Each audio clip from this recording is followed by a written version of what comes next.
Quizás la primera es una casualidad, la segunda una coincidencia, la tercera tiene más que ver con el empeño, con la reincidencia.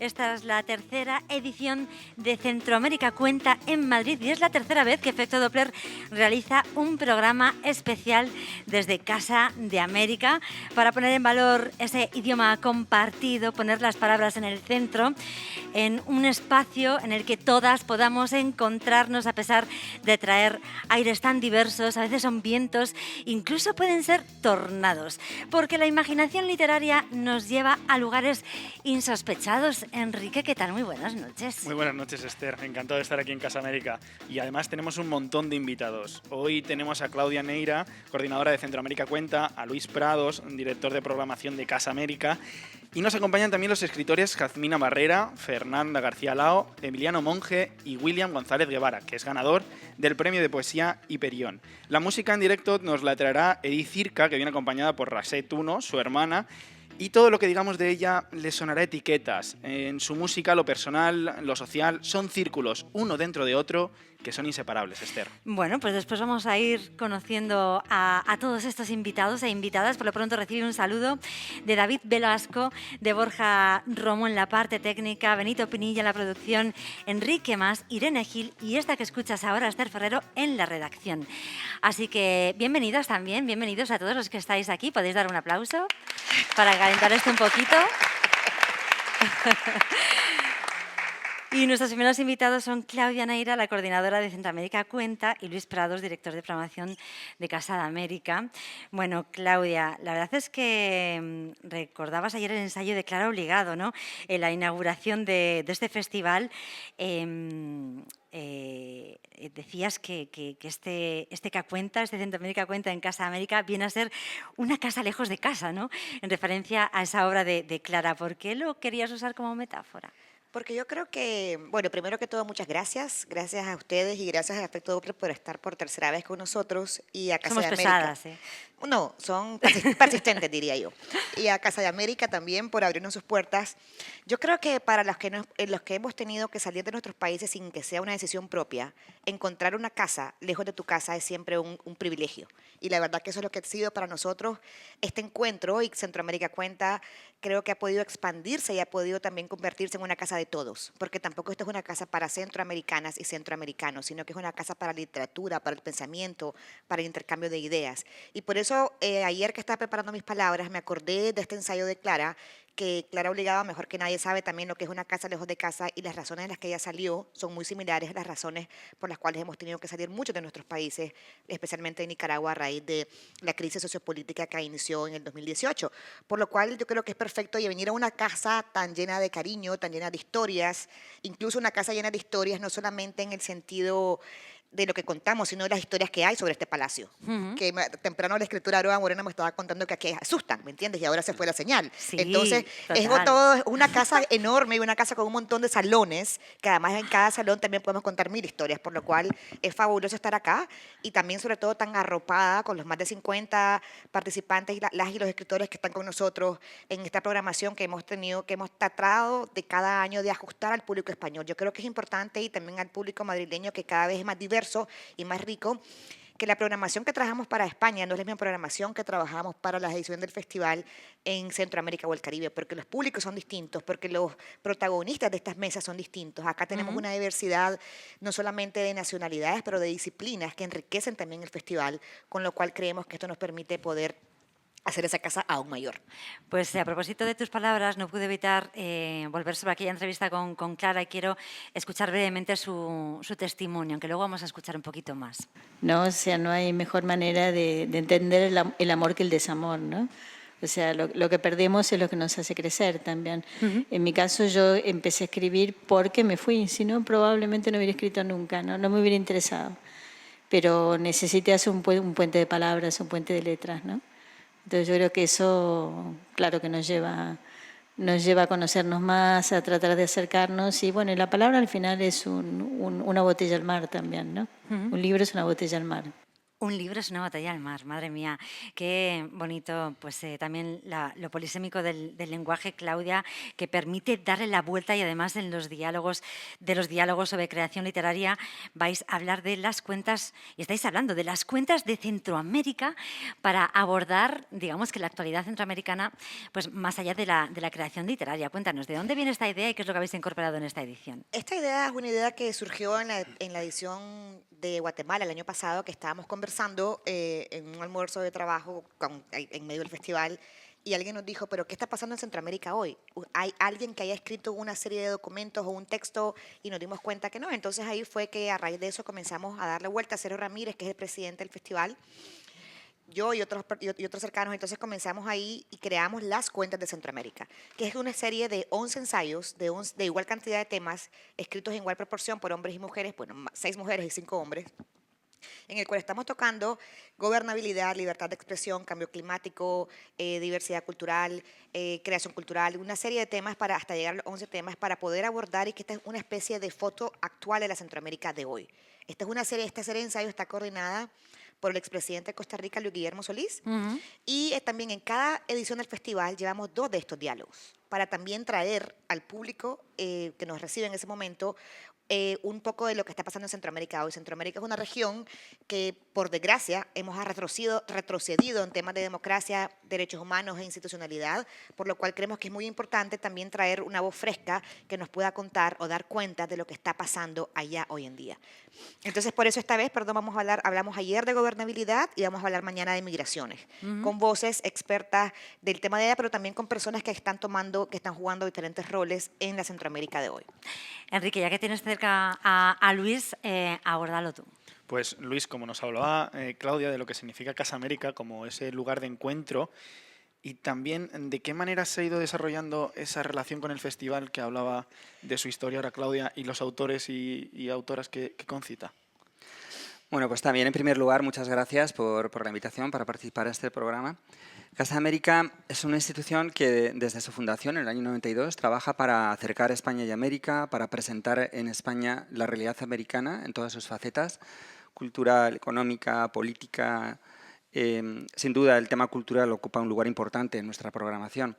Y la verdad es que con el festival pues tenemos una relación muy estrecha desde el principio. Concretamente las 3 ediciones del festival en España se han hecho en la Casa América. Somos aliados, somos amigos, no podía ser de otra manera porque el festival es quizás una de las citas más importantes para tratar temas de literatura, de cultura, pero también, como acaba de explicar Claudia, de política y economía sobre Centroamérica, y la realidad es que los promotores del festival, Sergio Ramírez, Claudia, vienen a nuestra casa con mucha frecuencia. Muchos de los participantes en el festival, como Yoconda Belli, también asisten a muchas de nuestras actividades, son protagonistas para hablar de literatura, pero también a veces para hablar sobre la situación de los derechos humanos y otros temas que ocurren en la región. Y viendo un poco más allá lo que es la programación de Casa América, hace unos meses vino Efecto Doppler para celebrar la conexión cultural entre ciudades, Conexión Buenos Aires-Madrid. A lo largo de todo este mes ha extendido a Río de Janeiro. ¿Cómo se ha planteado este puente cultural entre ciudades de Madrid, en este caso con las de Latinoamérica? Pues la verdad es que lo de Buenos Aires surgió un poco, fue una iniciativa de Buenos Aires, la ciudad de Buenos Aires, que querían hacer un desembarco aquí en Madrid y nos buscaron, les parecía que era el lugar natural, el socio natural para llevar a cabo ese programa intenso de actividades. Y después, pues la verdad es que como Casa América tiene tantos vínculos y tanta relación con tanta gente y tantas instituciones de América, pues a partir de una serie de estas conexiones surgió una propuesta similar con Río de Janeiro, en la que estamos ahora. De hecho, todavía no ha terminado, termina a finales de este mes el programa. Estamos con Hola Río. Acabo de venir ahora de una obra de teatro de tema brasileño que se presentaba ahí en una compañía de Río, ¿no? Ajá. ¿Y qué nos destacarías de esa programación que hay en marcha para que la gente que está aquí, que nos está escuchando, se anime a acercarse a las actividades promovidas por Casa América? Hay muchas actividades muy variadas sobre temas en general, ¿no? Sobre temas, ya digo, en todas las áreas, y dentro de cada área, por ejemplo, hablando de cultura, tenemos clásicos, escritores o artistas ya reconocidos, pero también muchos escritores alternativos, un poco como ocurre en el festival, donde están participando grandes nombres y escritores que despuntan, como por ejemplo William González, que acaba de ganar. y tantos otros, ¿no? Y entonces lo que recomiendo es que consulten la programación de Casa América y seguro que van a encontrar actividades para su gusto, ¿no? Cada uno del público. En concreto del programa de Hola Río, pues va a haber muy buena música, terminará con un concierto de Teresa Cristina, que son las grandes cantantes de samba, y antes de eso va a haber danza, teatro y un ciclo de cine que está ahí desarrollándose ahora. Pues la música nos interesa mucho aquí en Radio 3. Claudia Neira, Luis Prados, muchísimas gracias por acogernos nuevamente en Centroamérica Cuenta, compañeros. Vamos a ir directamente con esa canción de Edith Circa y así después podremos escucharla en directo para presentar a nuestros siguientes invitados. Gracias.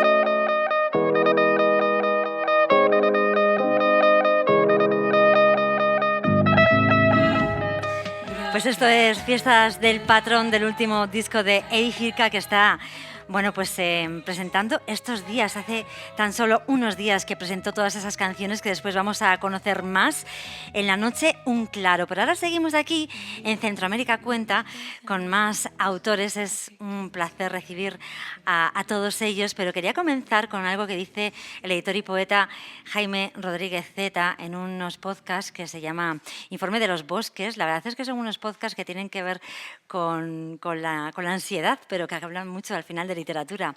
Dice, el asunto de lo literario es todo, desde lo que ocultan las estrellas hasta el manchurrón más intrascendente de la vida doméstica. Y así se me antojan las estrategias narrativas de todos los que nos acompañan ahora, de Fernanda García Lao, ella es narradora, dramaturga, poeta. La verdad es que, bueno, sería muy largo, ¿no?, decir todos sus cuentos, sus novelas. Puedo quedarme con los poemarios Carnívora y Dolorosa y con las dos últimas novelas, Nación Vacuna y Sulfuro, que ha dotado Candaya. Tiene muchísimos premios, pero uno de los mayores premios para un autor que escribe en español es que le publiquen en muchos idiomas. Fernanda, ¿qué tal? Muy buenas noches. Buenas noches. Encantada de que estés aquí. También Jazmina Barrera. Voy a quedarme también con algunas de sus últimas obras. Línea Negra, Los nombres de los animales y Punto de Cruz, que edita Tránsito. La verdad es que seguro que por esa novela muchos la conocéis. También ella ha sido traducida a muchos idiomas y además, bueno, pues se ha atrevido a ser cofundadora de una editorial llamada Antílope, lo cual es que me parece ya todo un riesgo. Jazmina, buenas noches. Sin duda, buenas noches, muchas gracias. Pues después también hablaremos de eso. Y Emiliano Monge, bueno, él también es escritor, como no, autor de, bueno, muchas novelas que también hablan de memoria, de historia, Morirse de memoria, Las tierras arrasadas, Las últimas, Tejer la oscuridad o Justo antes del final, que ha sido la última con Random House. Edita estas novelas. Buenas noches, Emiliano. Buenas noches. No he dicho que tú también eres traducido en muchos idiomas. Bueno, no sé, es que me parece como un superpremio, ¿no?, esto de las traducciones. Jazmina, pero voy a comenzar contigo, porque es verdad que en este juego de palabras y en este juego de metáforas que estableces en Punto de Cruz, lo de tejer y el tejido da mucho juego. Incluso creo que has participado en una mesa que se titulaba Tejiendo realidades. Pero es verdad que las palabras y los bordados, esas ideas que has creado no dejan de expandirse. ¿A ti a dónde te ha llevado esta idea de juntarse para hablar o juntarse para abordar? Bueno, muchas gracias primero, estoy muy contenta de estar acá y pues a muchísimos lados. La investigación para ese libro me hizo darme cuenta de que el bordado, el tejido, son actividades que se han realizado en casi todas las culturas, en casi todos los tiempos y curiosamente, o no tan curiosamente, casi siempre han sido las mujeres las encargadas de estas tareas, ¿no? Así que el bordado, cuando hacemos algo tan sencillo como un punto de cruz, nos estamos de alguna manera conectando con mujeres de todas las historias, de todos los tiempos, de todas las geografías. Hay puntadas que se siguen haciendo, que se hacían en Egipto. Muchas de estas cosas no las sabemos, pero sin saberlas están ahí. Y además, bueno, pues haces buscando en la etimología de las palabras, acaban saliendo pues unas conexiones apasionantes, ¿no?, entre lo que significa bordar y las palabras. Es verdad que en esta novela hablabas, bueno, de 3 adolescentes atravesadas por violencias, pero también acababa hablándose pues desde la complicidad de juntarse, ¿no?, y de alguna manera se daba vuelta al relato, ¿no?, al relato de las violencias desde otro lado. Bueno, claro, yo empecé a escribir esta novela porque había escrito un ensayo sobre costura, bordado, que me gustó y que sentí que daba para más, pero luego empecé a escribir la historia de 3 amigas, que estaba al principio muy basada en mis propias experiencias de adolescencia, de juventud con mis amigas, y busqué en mis diarios, mis cartas, todo lo que tenía de esa época, y me acordé de lo importante que había sido el bordado para mis amigas. Era una de las cosas que más hacíamos juntas, y como decía, a partir de eso, bueno, regresé al ensayo, empecé a escribir más, empecé a investigar más. Me di cuenta de que eso que nos había pasado a mí y a mis amigas, que el bordado nos había unido, pues le ha pasado a muchísimas mujeres en la historia, ¿no? Que se han juntado a coser, a bordar, a hilar, y mientras tanto chismeaban, generaban complicidades, ganaban algo de dinero, ¿no? Ha sido muy importante en la historia de las mujeres, también por supuesto como una forma de opresión, pero una opresión que algunas veces las mujeres lograron, se me fue la palabra, pero... Liberar. Pues sí, algo así. O por lo era menos otra la palabra, no dulcificar. importa. A través del mismo bordado, ¿no? Pudieron dar testimonios, pudieron crear, pudieron denunciar y protestar incluso a través del bordado. Sí, das cuenta de algunas acciones performáticas de artistas que, bueno, reivindicaban potentes mensajes feministas, pero a través de los bordados, lo cual, pues también esa contradicción era muy interesante. Fíjate que estabas hablando de escrituras híbridas, y aquí, pues así vamos hablando también con Fernanda y con Emiliano, porque, bueno, es algo tan contemporáneo, ¿no? Decía Cristina Rivera Garza que a ella se le hacen necesarias para abordar, pues, los relatos tan complejos, ¿no?, que nos asoman a la actualidad. Casi esta falta de respeto a la forma, a la norma, tiene mucho que ver con nuestro tiempo. Fernanda, ¿tú cómo lo sientes? Esto de la hibridez, además, bueno, que tú vienes de la poesía, del teatro, y para ti es muy, bueno, como... Yo me quedé con una cosa porque, claro, Sí. yo soy malísima, nunca pude coser ni un botón. Yo también soy muy mala. Y también era una forma de rebeldía, ¿no? Contra como lo que se esperaba que yo supiera hacer por ser mujer, no sé, ni nada, no puedo ni tejer, ni... Buah, soy buena cortando. Entonces, eso es importante también. Bueno, ¿no? es muy importante. Soy buena con las tijeras, con los cuchillos, hay algo, claro, como de la sintaxis cortada. Me gusta fragmentar los textos, Sí. me gusta romper a los personajes, me gusta empujarlos. Hay algo como muy físico en lo que yo escribo, y es como hacer física la palabra. Y yo creo que la palabra es híbrida por naturaleza, ¿no? No hay un solo significado para nada. Y claro, eso expandido en un texto da como la posibilidad de no respetar límites, ni géneros, ni imposiciones, que es a lo que me dedico a hacer desde hace mucho tiempo. Cómo alimentando esas criaturas, porque también son criaturas hambrientas, entonces también hay tenedores, hay objetos filosos, fríos, y hay escenas en las que me gusta combinar cosas que no estaban juntas antes. Pues sí, te gusta mucho combinar incluso también los planos del tiempo y del espacio, y con todo esto filoso, frío, y estos espacios así, bueno, pues tan anodinos. Estoy pensando, como no, en Nación Vacuna, que es un libro que plantea un relato como eso de qué habría pasado si, ¿no? O sea, qué habría pasado si, es un poco como un punto de partida, y de pronto ahí, pues eso, aparece una pandemia, también experimentos sobre los cuerpos de las mujeres. El tiempo, además, a esta novela le dio actualidad, ¿no? Pero ¿cómo la construiste? Hablando, juntando, Sí. cortando esos tiempos, esos espacios. en realidad no hay pandemia en la novela. No hay pandemia, pero Lo la que pandemia le dio actualidad de Claro, alguna manera. lo que ocurrió es que yo la iba a venir a presentar acá cuando fue la pandemia y la novela se llama Nación Vacuna, entonces parecía que estaba anticipando algo del desastre vacuno, pero tenía más que ver con una metáfora con la Argentina, ¿no? Y la vaca, pero también las vacunas. Y es una historia protagonizada por una voz masculina, pero no previsible. Es hijo de un carnicero, pero es vegetariano. Está en un estado súper burocratizado, que se ha instalado en la capital en el sur de Argentina. Es una vieja fantasía de Argentina cambiar la capital de lugar solamente para molestar. Y de lo que se trata es de reclutar mujeres para salvar a la patria. Las mujeres como paridoras, porque los soldados han quedado apestados en una isla. Y las mujeres, es otra fantasía argentina. Los soldados que ganaron la guerra de Malvinas. Supuestamente. Han quedado en las Islas M, porque no las nombro. Y entonces, se reclutan, se hace como, un llamado a la población y se las usa como cuerpos y ellas deciden engañar al Estado. Ese sería un resumen. Acelerado. Es un resumen fantástico. Y de pronto me di cuenta que la última que se había publicado aquí, Sulfuro, pues también hay muchas intervenciones, ¿no? sobre el cuerpo de las mujeres o violencias en el cuerpo de las mujeres, porque también aparecen, hijos ajenos y abortos, digamos que de pronto eso era una corriente subterránea a las dos narraciones y no me había dado cuenta, la verdad, al principio. Me di cuenta preparando ahora esta entrevista. Es que hay tantas lecturas, claro.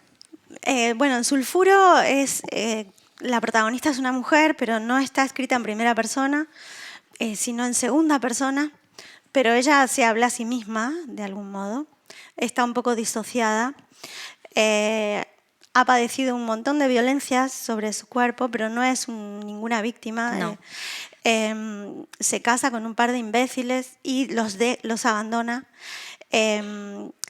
Y ella arrastra en unas macetas a sus abortos. Y por otro lado, claro, yo tenía ganas de trabajar como en el plano de lo espectral, combinado con la religión católica, que me parece, además de perversa, muy encantadora. Como toda una simbología atrapante. Uh-huh. Y me dio la sensación de que una aparición de una virgen era muy fantasmática y que creer en la ascensión de la Virgen o en cómo quedó preñada eran también parte de un discurso de doctrina que yo quería desarmar con el absurdo y con un poco de tragedia, todo combinado, ¿no? A mí me gusta combinar lo alto y lo bajo, me gusta lo oscuro, pero también me gusta la parodia. Uh-huh. Los que todavía no conozcáis a estas autoras estáis tardando en ir a descubrirlas más, pero fíjate que estaba hablando de esa segunda persona, Emiliano, y claro, hay que hablar de tu última novela, ¿no? Justo antes del final, pero yo hablaba antes de eso de contar lo cotidiano y lo universal, y ahí se da eso, ¿no? La intimidad de una conversación con alguien muy cercano, con la madre, para contar también como todo un recorrido histórico por el siglo XX, ¿no? Sí, primero buenas noches, gracias por la invitación. Gracias a Casa América, a Centroamérica Cuenta y Efecto Doppler, estoy contento de estar acá.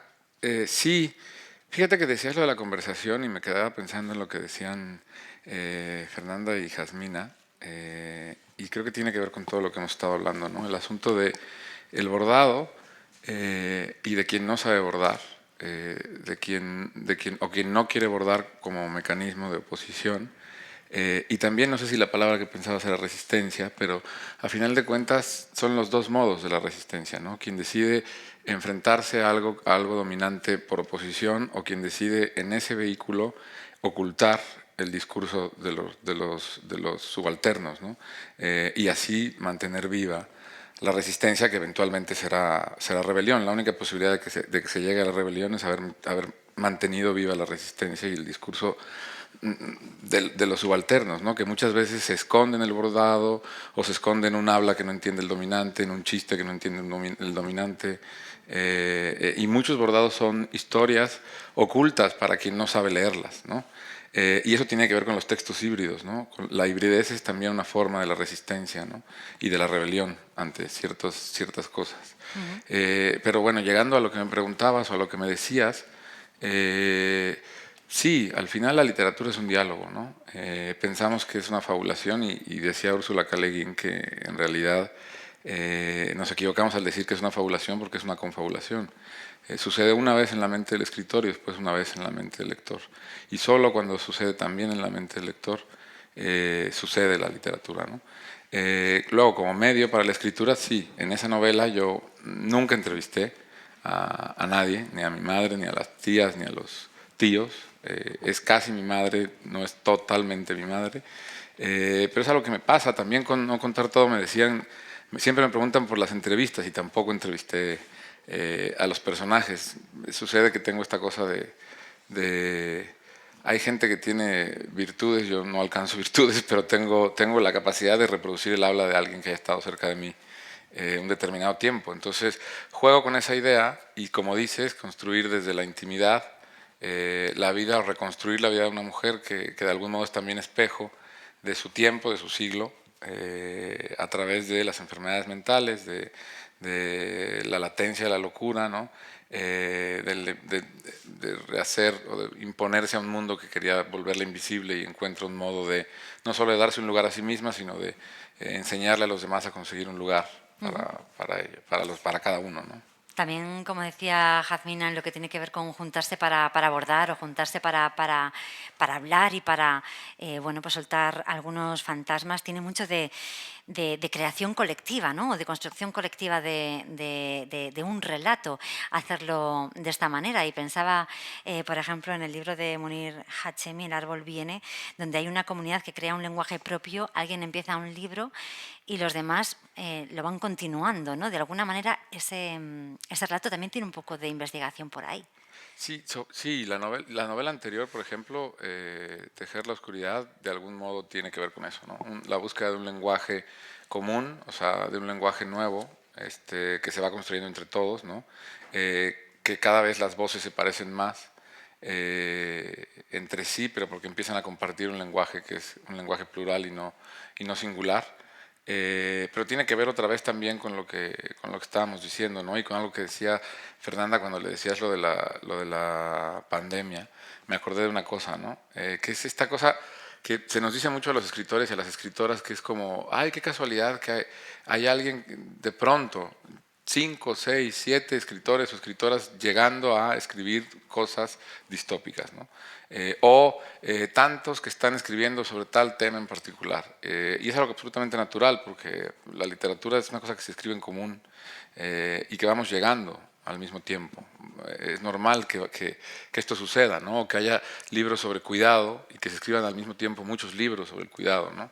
Es que vamos llegando juntos a los temas, ¿no? O sea, de algún modo yo siempre digo que compartimos el mismo territorio de casa y hay los mismos animales. Después cada quien elige el arma con la que va a cazar, ¿no?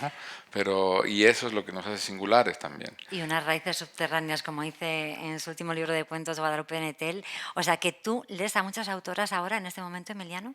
Sí, yo leo autoras y autores. Sí. ¿Y vosotras también os contagiáis de lo que hacen vuestros contemporáneos? Yo no creo mucho en la figura del contemporáneo.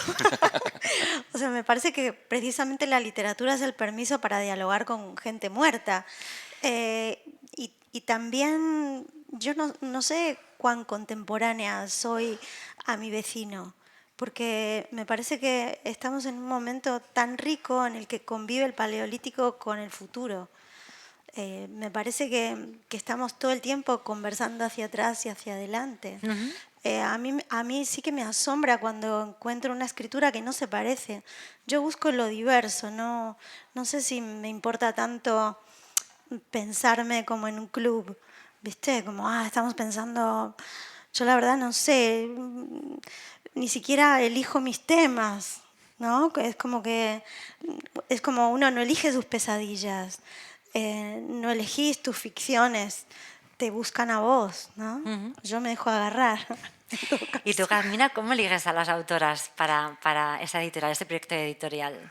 O autores. Primero quería decir que me acordé de la palabra y es subvertir, y es mucho más bonita palabra, resistencia. Subvertir es bastante antipática. ¿Cómo las elegimos? Bueno, es muy complicado porque publicamos muy poco, publicamos solo unos 2 o 3 libros al año. Entonces, hasta este momento, y somos 5 editores, que todos queremos publicar muchas cosas. Entonces te toca, haz de cuenta, publicar un libro cada 3 años, más o menos, ¿no? Como cada 2 años. No está mal. Entonces todos ya tenemos planeados nuestros próximos 4 o 5 libros de aquí en adelante. Y es muy difícil de pronto recibir manuscritos o algunas otras cosas que nos gustaría mucho hacer. Estamos trabajando en métodos para lograrlo. Pero bueno, pues afinidad, simplemente. Libros que nos gustan, que nos entusiasman, que no tienen un espacio en México, porque tampoco nos interesa pelearnos con otras editoriales por publicar algún libro que es muy bueno y participar en subastas. Si tiene un espacio en México, está fantástico. Nosotros lo que queremos es que lleguen cosas que usualmente no llegan o que hasta ese momento no tenían un lugar. Un gustazo teneros aquí, Jazmina Barrera, Emiliano Monge y Fernanda García Lao. Pues nada, que continuéis participando en estos diálogos maravillosos de literatura en Centroamérica Cuenta, y hasta la próxima. Gracias por la invitación. Muchas gracias. Muchas gracias. Es el momento ya de escuchar a Edith Circa.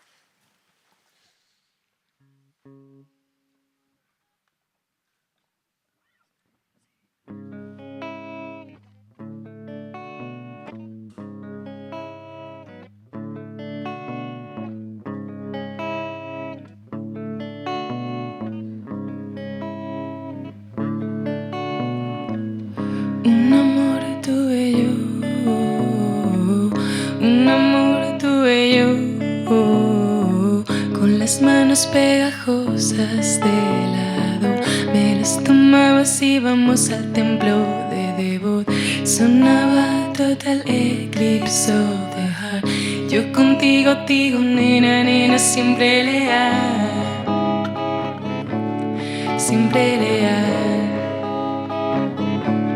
siempre leal. Diciembre, primavera,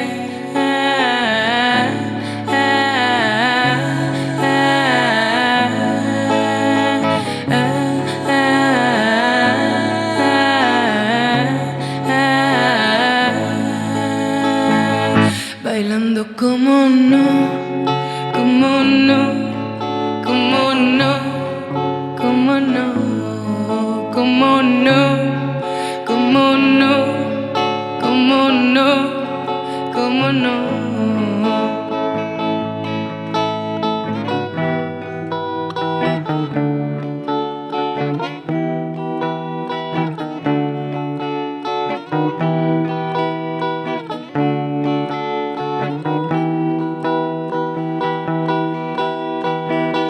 Si fuese apicultora en el campo de abejas, andando por Alcaria, podrías conducir la furgoneta.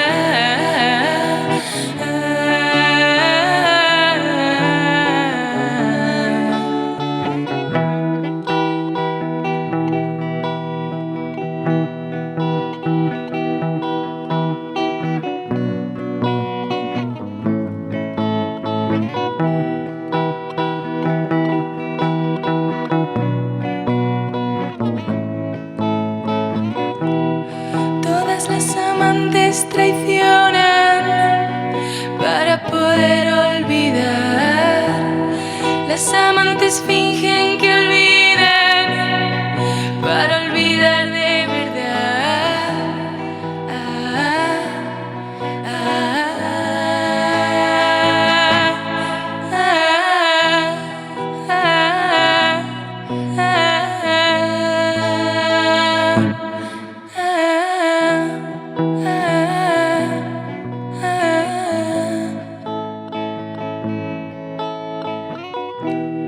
Todas las amantes traicionan para poder olvidar. veces fingen que olviden para olvidar de verdad.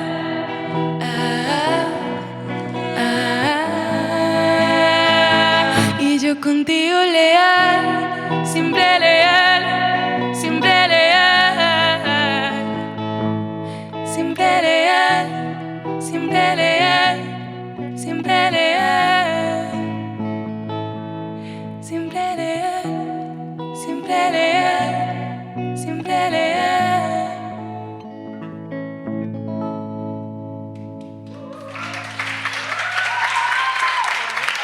Muchas gracias. Edith Gierka, bueno, pues hace falta decir poco, ¿no? Después de escucharla, pero es una de las artistas más prometedoras del momento. Ya lleva 7 años en la música, con canciones en las que lo personal es político, porque bueno, es un poco su forma de estar en el mundo, ¿no? Está todo mezclado, la amistad, el feminismo, la fiesta, y está hoy con su hermana Rasek Tuno. ¿Qué tal? También a ti, Rasek, Edith, muchas gracias por acompañarnos para estas canciones, tocar estas canciones de este último disco, En el claro un bosque, Irene. Hola Esther, bueno, Heidi, Rashid, ¿qué tal? Buenas noches. Hola, ¿qué tal? Bueno, son 16 canciones y está producido enteramente por mujeres este disco. Está mezclado por la 5 Latin Grammy, Salomé Limón, y también está con el máster de Natalia Perelman y con la imagen creativa de Elena Luzón, o sea que esto es muy, muy guay. Eso es. Sí, y nos habla también de otra manera, ¿no? De ver la verdad, de ver la felicidad, una manera pues que sale un poco de la filosofía de los filósofos que hemos estudiado, ¿no? Mayormente hombres, y es como la entendía María Zambrano, como los claros en el bosque, lugares que una vez encontrados hay que abandonar, a los que no se accede a través de la razón, sino a través de la revelación. Y de ahí sale el título, ¿verdad, Edi? Eso es, así es. A mí me enseñó la obra de María Zambrano, mi amiga Belén. Nos la enseñó a todas, en realidad. Y estuvimos muchos meses sin leer el libro, solo escuchando lo que ella decía, que es una manera que me gusta mucho también de aprender, ¿no? Escuchar a tus amigas, torturar los textos y luego ya acudir a ellos. Y no sé, era tan pesada mi amiga Belén, fuimos todas intoxicadas hasta la médula por esta manera de entender la verdad, porque es, tal y como has dicho, una manera distinta de acceder, de entender el acceso a la verdad. Se aleja para mí de toda epistemología, de toda teoría del conocimiento occidental, masculina. Es como desafiar un poco el pensamiento pues, tradicional y masculino, diciendo, hay otra cosa, diciendo, esto es magia, esto es misticismo, no lo sé, pero hay otra cosa, una tercera cosa misteriosa que se suele decir. Bueno, y este disco es una complejidad realmente absoluta. No sé si te gusta a ti pues que verlo así, ¿no? No sé si eres más de, no, yo soy más espontánea o no, esto es complejo. Bueno, sus sonidos son orgánicos, también vemos toques electrónicos y tiene unas armonías vocales muy interesantes. Bueno, es un disco muy cuidado. ¿Es la primera vez que trabajas con este equipo que hemos mencionado antes? ¿Cómo ha sido el proceso? Sí, es la primera vez. Muchas gracias, Irene, por todo lo que has dicho. O sea, yo soy bastante rumiadora, no soy muy espontánea, soy bastante machacona. Llevo ha sido un proceso como bastante lento de producción, de composición, pero o sea, no tengo ninguna prisa, pero es verdad que, bueno, eso creo que me ayuda. Ha sido la primera vez que trabajaba, ha sido la primera vez como que delegaba y que ponía como mi obra en manos de otra persona. Ha sido para mí un gusto completo trabajar con Salomé Limón, ella viene del flamenco y en contra de lo que podría parecer, creo que ese desajuste de perfil en género, más que ser un obstáculo, fue una cosa que nos ayudó, porque ella no tenía, ni tenía yo, una idea como rígida de lo que tenía que ser la mezcla de este disco. Y bueno, fue como un riesgo para mí, pero me gustó muchísimo trabajar con... Pues eso, creo que no hay ni una zarpa puesta fuera de su sitio. Con Elena Luzón en la portada, ha sido como un diálogo, ha sido una manera de decir, esto que pienso yo acerca, pues esto que estamos hablando de los claros en el bosque, lo comparten más troncas a mi alrededor y darme cuenta de que sí, de que cuando hablaba de ello, muchas vibrábamos, ¿no? Entonces, pues ha sido un proceso bastante colectivo y muy, no sé, lo he disfrutado mucho. Dices que es algo colectivo, que bueno, te inspiras en las mujeres de tu vida o de repente te apetece hablar de la fiesta o simplemente quieres hablar del amor, ¿no? Hablas de lo que te afecta. Muchas veces son letras reivindicativas, pero bueno, como decía Esther, lo político es personal, ¿no? Y no sé, ¿cómo...? Muchas veces son reivindicativas, pero otras no. O sea, dices que no quieres que te encasille, ¿no? En que hablas en algo concreto. No quiero como que la mirada más neutra, normada, ¿no? Como puede ser pues, miradas más masculinas, te hagan la típica pregunta, ¿no? Y tú hablas de feminismo, ¿te importa mucho el feminismo? Pues sí, me importa mucho el feminismo, tengo una relación muy sana con el feminismo, con la política, con todo tipo de reivindicaciones sociales, pero no hacemos solo eso, ¿no? Creo, cuando... Esto lo decía, Esther, me ha encantado porque antes has dicho... Sí, que he dicho, Dios mío. Has dicho, para hablar del disco creo que has dicho un claro en la noche, no, en el bosque, algo del bosque y la noche, en vez de claro, y me parece muy guay porque por la novela de Juna Barnes que se llama El bosque de la noche, me di cuenta, escogiendo el título de este disco, de que muchas habían hablado de el bosque como algo en lo que había claridad, pero intermitente, que había momentos de lucidez. Y Juna Barnes fue... Bueno, es que esa novela me encanta. Y precisamente sobre Juna Barnes decía Monique Wittig, esta feminista lesbiana, que le hacíamos un flaco favor encasillándola en literatura lesbiana, porque le arrebatábamos lo neutro. Entonces, por eso a veces digo que no se me encasille, porque se nos arrebata como la posibilidad de estar cantando acerca de las simples cosas que nos emocionan, ¿no? Y se nos encasilla un poco pues, en lo político, que es extraordinario, pero también queremos hablar de otras cosas. Pues es fantástico esto de huir de los estereotipos y que hagas tantas referencias a la literatura y al arte, porque también pues tu faceta académica tiene que ver con la física. Vamos un poco mal de tiempo y le pediríamos a Rasek que te vuelvas a sentar para tocar otra canción. Claro. Es súper emocionante teneros aquí. Os queremos dar las gracias porque las canciones acaban de publicarse y las estáis presentando aquí en directo en Radio 3 en Efecto Doppler. Y nada, es un placer, es un gustazo, es un honor. Muchísimas gracias. Muchas gracias, Esther. Irene, es un placer estar aquí con todas vosotras. Esta canción se llama 1721.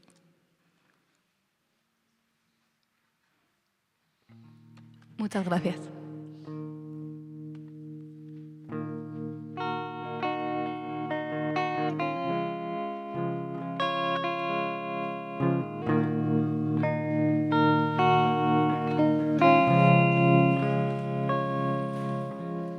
Diecisiete, 21, ella en la universidad, yo en el instituto. 17, 21, la universidad, el instituto.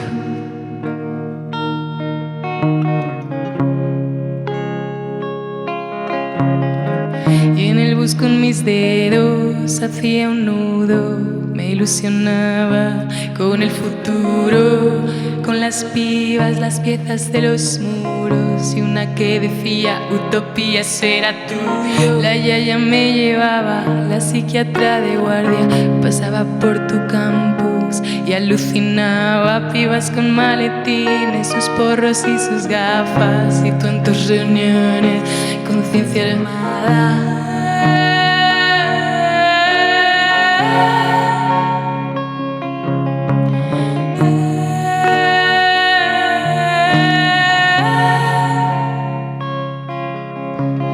Luego tuve 19 y tú cumpliste 23. De comillas a Vallecas, el que pone 23. A por el Nobel, a por el Nobel. Del pozo al puente, los barrotes del mar. Te extraviarías, no pude imaginar. Del pozo al puente, los barrotes del mar. Se cerró, se cerró, se cerró, se cerró, se cerró,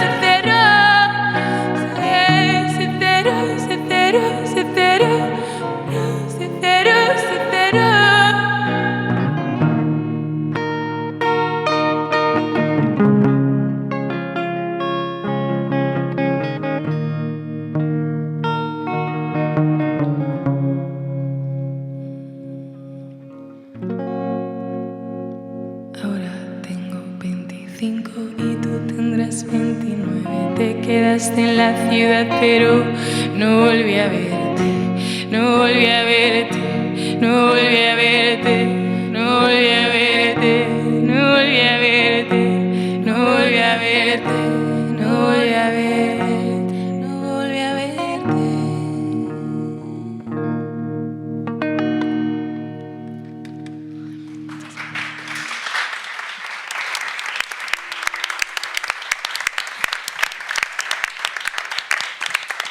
Muchísimas gracias, pero todavía tenemos más autores, más poesía para hablar con William González Guevara. No quiero olvidarme de Guevara porque, bueno, él tiene un poemario que tiene mucho que ver con invisibles, ¿no? Fíjate que estamos hablando muchísimo de mujeres y de invisibles y vamos a continuar por ahí, Enrique. Pues sí, porque de la gente que son invisibles, que son millones y millones los que trabajan para los que más tienen y trabajan en las peores condiciones, de ellos y de él mismo también habla William González Guevara en su poemario Inmigrantes de Segunda, con el que ha ganado el premio de Poesía Hiperón. Este poemario, William, es un grito desde los márgenes de los márgenes. ¿Cuánto cuesta hacerse escuchar desde ahí? Bueno, pues en primer lugar, un placer estar aquí. Muchísimas gracias a Centroamérica Cuenta, que ya es prácticamente mi casa. Como valga la redundancia, Casa de América, es un honor estar aquí. Es mi cuarta entrevista, así que perdón si estoy un poco crudo.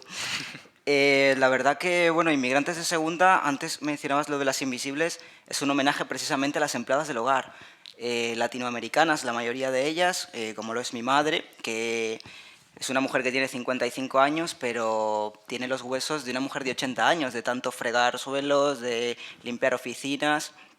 Y un día le prometí que antes de morirme quería hacerle un homenaje a ellas, porque es que precisamente el primer poema que abre el libro se titula Las Invisibles. Es un sector tan olvidado que no hay mayor satisfacción que un homenaje a esas mujeres que nadie habla de ellas prácticamente, y precisamente como conozco la problemática desde dentro, quise profundizar y homenajearlas de esta manera, y que mejor que me dieran el Hiperión con este libro. Nada menos. ¿Y por qué quizás una de las causas de ese silencio pues puede ser que gente de los barrios periféricos no tengan como esas experiencias en puestos altavoz como tú tienes ahora mismo, como podría ser la cultura o podría ser el periodismo? ¿Crees que nos está fallando o está un poco roto o está roto del todo el ascensor social? A ver, creo que José Luis San Pedro decía que el sistema está roto y perdido, por eso tenéis futuro. Creo que lo define muy bien, ¿no? Pero es una realidad que no queremos ver, al fin y al cabo. Está allí, muchos de nosotros hemos ido al centro de Madrid, hemos estado en La Moraleja, en el barrio Salamanca, en Mirasierra. Casa de América también, hay limpiadoras que tienen que limpiar la Casa de América, ¿no? Claro, cuando nos Pues, vayamos. efectivamente, pues yo pienso en ellas, porque básicamente cuando veo a ellas estoy viendo a mi madre, ¿no? Tengo un poema en mi primer libro que se titula Elegía, de mi primer libro es Los Nadies, es la primera parte de Inmigrantes de Segunda, porque mi madre no tiene huellas dactilares de tantos años limpiando, la elegía le ha borrado las huellas dactilares de las manos, ¿no? Pues cuando va a renovar el DNI o a hacer alguna gestión, tienen que cogerle las de los pies. Y es curioso, ¿no? Porque se habla de la identidad del inmigrante y tal, pero mi madre literalmente no tiene identidad, porque no tiene huellas dactilares por la pérdida de la lejía. Y volviendo a tu pregunta, creo que es una realidad que está ahí, pero que prácticamente no queremos verla. Y en el segundo capítulo, después del de Empleadas del Hogar, haces como una pequeña autobiografía de lo que ha sido tu vida y de lo que ha sido vivir en la pobreza. Describes cómo es contar los céntimos para pagar una barra de pan, cómo es vivir en un barrio como Pan Bendito, con problemas de droga y delincuencia. ¿Cómo sientes tú escribiendo eso, la relación con tu barrio y con lo que has vivido? El barrio en mi escritura es fundamental. Ahí, más allá de los premios, de la repercusión en medios y tal, a mí me encanta que... Mira, el otro día una anécdota, por ejemplo, muy curiosa, que venía de la universidad, precisamente por Pan Bendito, y un chico entró y se me queda mirando así de repente y me estira la mano. ¿Eres William, el de los nadies? Claro, yo flipé. Que ese tipo de cosas, saber que en un barrio donde no hay charlas literarias, charlas poéticas, hay precisamente charlas sobre la no violencia. Y claro, eso toca, ¿no? Ver que de alguna forma estás acercando la literatura a escritores como Rubén Darío, Ernesto Cardenal, Claribel Alegría, a esos chavales, pues eso da muchísima satisfacción. Es en un barrio en el que tú dices que hay 80 casas de apuesta y 3 bibliotecas en Carabanchel, que es como un poco lo que tú dices de la falta de ese escudo social y de esa protección que debería de dar, ¿no?, la cultura y el Estado. Sí, además de ese poema me acuerdo porque cuando lo escribí me senté, hay una casa de apuesta en Urgel y me senté enfrente, me senté 3 horas para ver qué gente entraba, cómo salían, de qué forma vestían y tal. Y es muy curioso porque siempre que paso por ahí, cuando voy al gimnasio a hacer alguna cosa, veo la casa de apuestas y digo, hostia, en serio estuve sentado 3 horas en ese banco para escribir ese poema, pero sí, realmente quería ver qué tipo de personas entraban, cómo entraban, con qué objetivos. La verdad que muy curiosa también dónde se ubican, ¿no? Y no es casual. La pandemia sí que tuvo esa virtud de cerrarlas momentáneamente, pero se han vuelto a abrir. Yo imagino que nos puedes leer un poema, ¿no, William? No tengo aquí el libro. ¿Y no tienes un PDF? Sí, lo puedo intentar buscar. Pero yo sí lo tengo. ¿Te lo busco yo? Bueno, vamos a intentar buscarlo mientras, William. Sí, porque, la verdad es que el tiempo ha pasado volando y es verdad que hemos hablado de toda esa poesía culta que te inspira, pero también te inspiran pues la música urbana, ¿no?, que preside la mayoría de tus poemas. Venga, dale. Las Invisibles, que es precisamente el que hemos hablado antes. Claro. A las colegas de mi madre. Nadie se sabe vuestros nombres, nadie. Mujeres invisibles de la esfera, resquicios ignorados por el mundo. Ningún científico, ningún poeta habla de vuestra historia, ni el mejor filósofo, ni el periodista culto empieza el telediario mencionándoos, ni la experta psicóloga os dirige un mensaje de lucha. No hablan de vosotras en la radio ni en la televisión. Las invisibles, las marginadas, las que vais limpiando escaleras, portales, oficinas, todas portáis el rostro alicaído de mi Santa Madre. Muchísimas gracias, William. Muchísimas gracias a todos los que habéis venido aquí para escuchar este programa de Radio 3 desde Centroamérica Cuenta. Adiós.